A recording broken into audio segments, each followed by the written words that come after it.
یہ شعب الایمان امام بہقی کی اس کی جلد نمبر 3 کے اندر اور صفحہ نمبر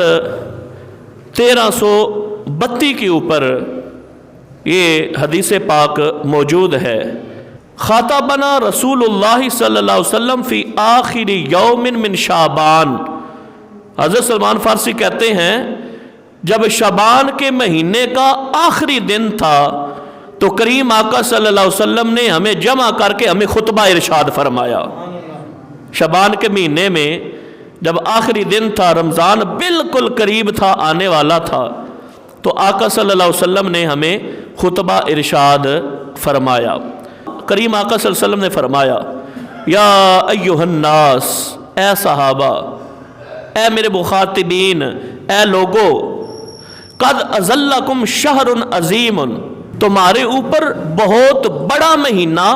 وہ سایہ کرنے والا ہے۔ شہر مبارک، تمہارے اوپر برکتوں والا مہینہ سایہ کرنے والا ہے۔ وشہر فیہ لیلۃ خیر من الف شہر، صحابہ تمہارے اوپر وہ مہینہ سایہ کرنے والا ہے جس مہینے میں ایک رات کو اللہ نے 1000 مہینوں سے زیادہ شان عطا فرمائی ہے۔ یہ 3 چیزیں ارشاد فرمانے کے بعد کریم آقا صلی اللہ علیہ وسلم نے چوتھے نمبر پر ارشاد فرمایا، جعل اللہ صیامہ فریدا وقیام لیلہ تطوعا۔ اے صحابہ، اللہ رب کائنات نے اس مہینے کے روزوں کو فرض کر دیا ہے اور اس کی رات کو عبادت کرنا اللہ نے تمہارے لیے سنت بنا دیا ہے، نفل بنا دیا ہے۔ من تقرب فیہ بخصلۃ من الخیر کان کمن ادی فریضۃ فیما سواہ، ومن ادی فریضۃ فیہ کان کمن ادی 70 فریضۃ فیما سواہ۔ آقا صلی اللہ علیہ وسلم نے آگے 5ویں نمبر پر ارشاد فرمایا، جو بندہ اس مہینے میں ایک نیکی کرتا ہے اللہ رب کائنات اسے فرض کرنے کا ثواب عطا فرما دیتا ہے، اور جو بندہ اس مہینے میں ایک فرض ادا کرتا ہے اللہ اسے 70 گنا بڑھا کر ثواب عطا فرما دیتا ہے، اسے 70 فرضوں کا ثواب دے دیا جاتا ہے۔ 6 نمبر پر کریم آقا صلی اللہ علیہ وسلم نے ارشاد فرمایا، وَهُوَ شَهْرُ الصَّبْرِ، اے صحابہ یہ صبر کا مہینہ ہے، صبر والا مہینہ ہے۔ چاہے دہی بلے دیکھے، کریم چاٹ دیکھے، چنا چاٹ دیکھے، یا ملک شیک دیکھے، یا دنیا کی کوئی بھی اعلیٰ چیز کھانے والی دیکھے، کہتا ہے میں نے رب کی رضا کے لیے روز رکھا ہے، میں کوئی چیز نہیں کھاؤں پیوں گا، سب کچھ پیسے جیب میں ہیں، جیب میں ہی رکھتا ہے، اسے دیکھتا ہے پھر بھی رب کا شکر ادا کرتا ہے، اے پروردگار تیرے لیے میں نے روزہ رکھا ہوگا، میں شام تک نہ کچھ کھاؤں گا نہ کچھ پیوں گا اور نہ ہی میں جماع کی طرف جاؤں گا۔ اس انداز میں یہ صبر کر کے بتا رہا ہوتا ہے، اے رب کائنات تو نے ہمیں صبر کا مہینہ عطا فرما دیا۔ حضور فرماتے ہیں جب رمضان کے مہینے میں روزہ رکھ کے ہر چیز سے روک کر صبر کا مظاہرہ کر رہا ہوتا ہے، وَالصَّبْرُ ثَوَابُهُ الْجَنَّةُ، تو اللہ رب کائنات اس صبر کا بدلہ اسے جنت کی صورت میں عطا فرمائے گا۔ اس کے بعد کریم آقا صلی اللہ علیہ وسلم نے فرمایا،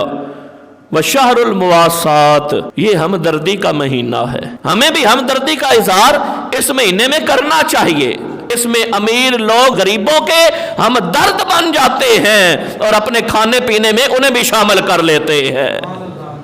اس انداز میں ہمدردی ہوتی ہے تو ہمدردی کا ضرور اظہار بھی کرنا ہے۔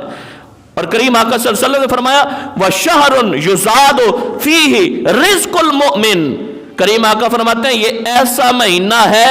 جس میں ایمان والوں کے رزق میں رب اضافہ فرما دیتا ہے۔ آگے کریم آقا صلی اللہ علیہ وسلم نے فرمایا،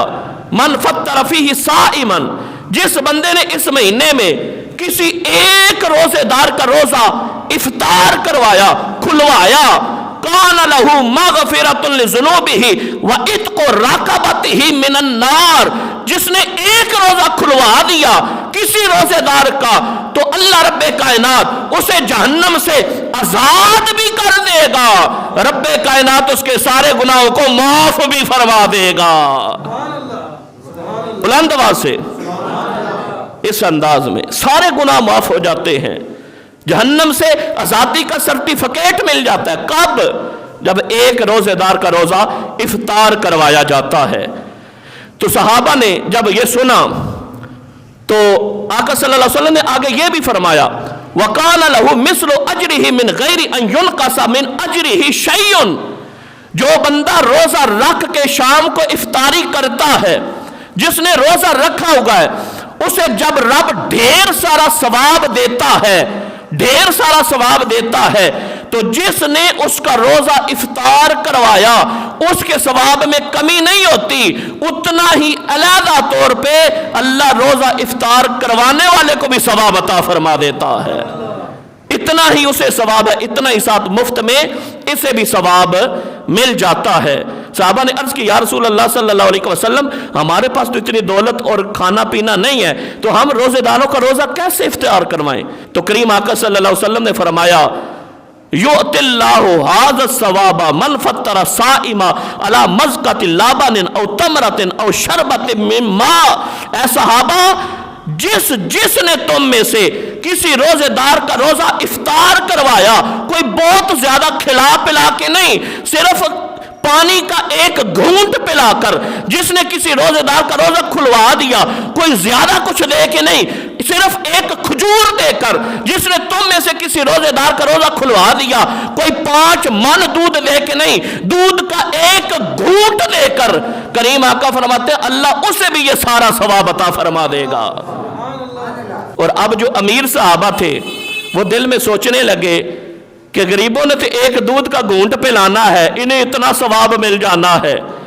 غریب صحابہ جو ہیں انہوں نے تو ایک کھجور کھلا کر کسی کا روزہ افطار کروا دینا ہے، انہیں اتنا ثواب مل جانا ہے، تو ہم نے زیادہ کچھ کھلا کے اتنا ہی ثواب لینا ہے۔ تو کریم آقا صلی اللہ علیہ وسلم نے انہیں بھی دلاسا دیا، اور کریم آقا نے فرمایا یہ آپ کے لیے بھی ہے۔ آج کل ہم میں سے جو غریب ہیں کہ غریبوں کو زیادہ تو نہیں کھلا سکتے، تھوڑا بہت کھلا سکتے ہیں، ان کے لیے، اور جو امیر ہیں کہ غریبوں کو خوب پیٹ بھر کے کھلاتے ہیں، اب ان کے لیے بات آ رہی ہے۔ کریم آقا صلی اللہ علیہ وسلم نے فرمایا اے صحابہ من اشبع صائما سقاہ اللہ من حوض شربتا لا یظمأ حتی یدخل الجنہ، اے صحابہ تم میں سے جس نے کسی غریب کا روزہ افطار کروایا، اور صرف ایک کھجور نہیں، صرف ایک گھونٹ پانی کا نہیں، صرف ایک گھونٹ دودھ کا نہیں، بلکہ پیٹ بھر کر اسے کھانا کھلا دیا، تو اللہ رب کائنات کل قیامت کے دن میدان محشر میں اس افطار کروانے والے کو ایسا شربت عطا فرمائے گا کہ جب یہ شربت پی لے گا سارے پیاس سے تڑپ رہے ہوں گے، لیکن اسے پیاس نہیں لگے گی، اللہ رب کائنات سرابی کی حالت میں اسے جنت عطا فرما دے گا، میدان محشر میں پیاس بھی نہیں لگے گی اور اب جنت بھی عطا فرما دے گا۔ کسے؟ جس نے کسی روزے دار کا روزہ افطار کروایا اور اسے پیٹ بھر کے کھانا کھلایا۔